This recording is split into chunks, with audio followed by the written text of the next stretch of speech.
When page one first came to the story of One Piece, I thought we had a problem on our hands, right? And rightfully so.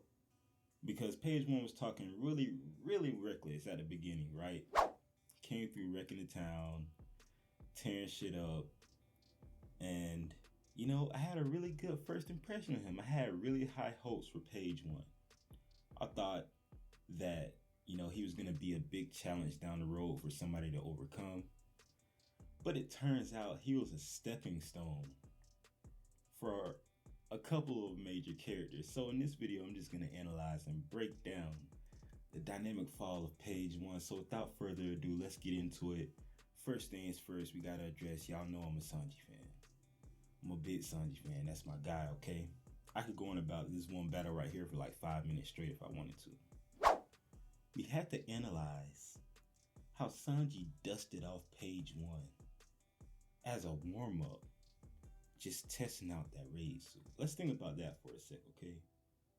Sanji wasn't even serious, He was just testing out, these cool little moves, trying to see the abilities of the raid suit. It was just, it's one of my favorite fights to look at, actually. I was just looking at that fight the other day. It's magnificent. But we see a lot of brute force moves from page one. Sanji got on his ass so hard that he had to transform into his hybrid mode.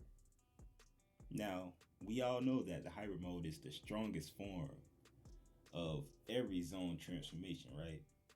So he was pretty serious, right? I think it's safe to say that page one was very serious in that moment, okay? Even still, with you being serious, Supermass said, fuck that shit, man. I ain't trying to see that. Shooting star right into your gut. How does that make you feel, huh? But even when that happened, I gotta admit, even when that happened, I still didn't look at page one like differently, because I'm like, yeah, that's Sanji. I mean, Sanji's strong as hell.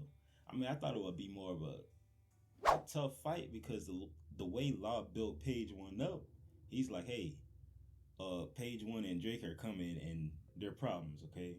So as you know, I'm thinking page one is a problem that maybe we got lucky, because he did get right back up. And one thing I wanted to address, why was he doing all that yelling? Like, so Masker. So he was doing a lot of yelling at that time, okay? Right? So I'm like, he just got back up. He's a pretty tough cat, right? We'll be seeing him again. Maybe him and Sanji fight again, or we'll get to see a real matchup, okay? That was my head canon at the time, okay? I'm stupid, I know. So as we move forward a little bit in the story, okay? We finally meet the tobbi roppo. Remember how in the anime, they're in that dark room. It was a great episode, by the way. In the anime, they're in that room, and they're all talking about, the opportunity to challenge one of the all-stars. And Sasaki says to page one, I'm expecting you to drop out, because after all, you let Supermass get away. And you can see in this episode, page one does this like little shy look to the side. I'm like, and on top of that, Sasaki called him Pepe. He called him Pepe. The thing that OT calls him. We're gonna get to OT a little bit later. But let's just examine this a little further, because I don't know, I just looked a little deeper into this. It's disrespectful as fuck. He let Sasaki emasculate him directly to his face and did nothing about it. Even worse, he let his big sister had to come stick up for him. To fall from such heights. I mean, I guess, and I've also seen somebody point this out in the comment section. He acts really different when OT is not around. Because when you realize when he was with Drake, he was on some wild shit, right? But when you see him with OT, he's just chill as fuck. Like he just, smoked a joint or some shit, right? So you gotta examine this. Sasaki just emasculated him. He didn't stick up for himself. And OT had to come take up for him. So let's talk about how OT treats page one in the grand scheme of things. Let's keep it real. She treated him like a bitch. I mean, she literally rode this man down a flight of stairs, which sounds like a good time, but I mean, you seen the outcome of it, right? She always irritating this man. He always telling her to chill out. And if he even thinks about talking back to her, she just goes off on him and beats his ass. And I mean, I'm just looking at all these situations objectively. I'm like, damn, bro, I thought you was a man. I thought you was a stand-up character. I thought you was going to do some damage to the crew. I thought we were supposed to be afraid of you. You wanted a tobbi roppo. You wanted the flying six.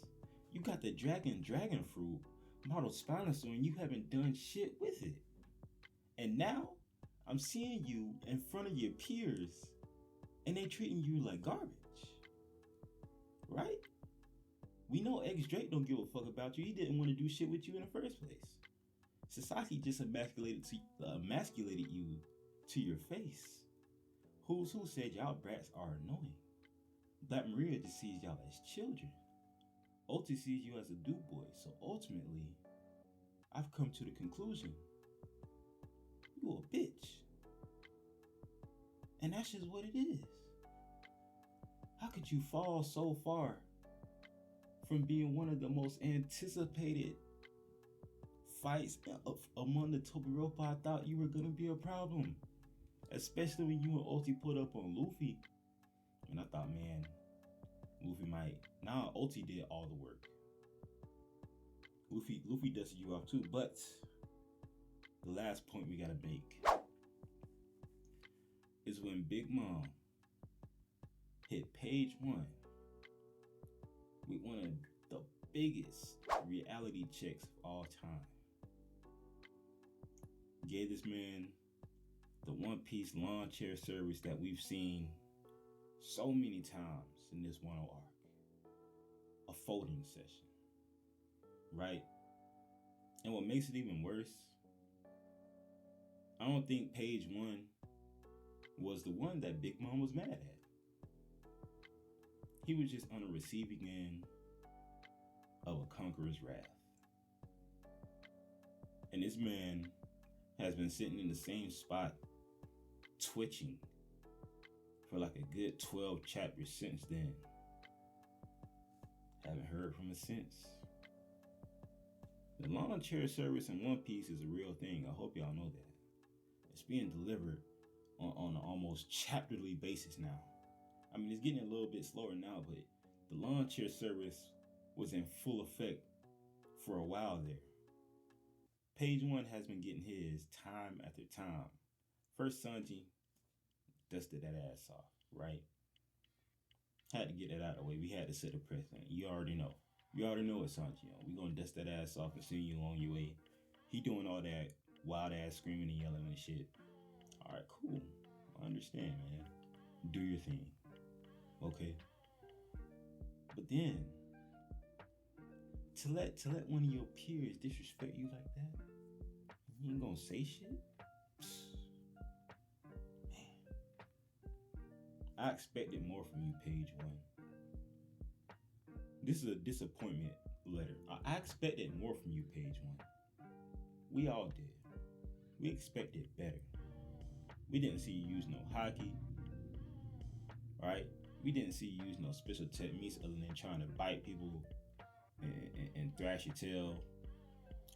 You had this weird ass comb over in your Spinosaur form, which made me uncomfortable. To be real with you, and it made me uncomfortable. Okay, you're not supposed to have a comb over as a dinosaur. It just don't make sense. So it hit me different. Okay, and then to see your big sister step up for you and just protect you like you can't protect yourself. I mean, I thought you was a killer, right? I know you're not getting back up. I don't expect you to. You're done. It's over. But I'm just expressing to you, you could have done better. You could have done a lot better. Page 1, farewell, reality check season, lawn chair service. Y'all already know what time it is. But that's going to be it for the dynamic fall of page 1. Guys, I just like having fun while doing character analysis. This is pretty fun to me. I like to enjoy myself because, like they say, if you start having fun with it, you're done with it. So if you stayed through the whole video, I really appreciate you. Man, I had a good time making this shit. But drop a comment down below if you have anything to add to the discussion. Drop a like and subscribe if you enjoy the content, man. Y'all have a good day. Peace out.